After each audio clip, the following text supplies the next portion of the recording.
ভবানীপুর থানার যারা আছেন আধিকারিকরা একটু দয়া করে দেখুন, মাইক্রোফোনটা বারংবার বলা সত্ত্বেও কিন্তু আমাদের দিকে করেছে। আমরা কিন্তু এই অসভ্যতাম করি না। কেন করবে এটা?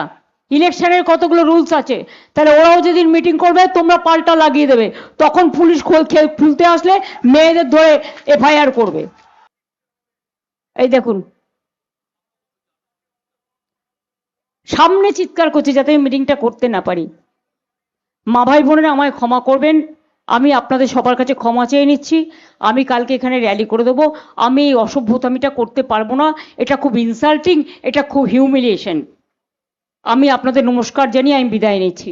আমায় ক্ষমা করবেন, যদি পারেন ভোটটা আমায় দেবেন, আমার সিম্বল নাম্বার 2। বাট এর প্রতিবাদে আপনাদের কিন্তু ভোটটা দিতে হবে। আমাকে মিটিং করতে পর্যন্ত দিচ্ছে না। আমাকে মিটিং করতে আমি পারমিশন নিয়েছি অফিসিয়ালি, তাও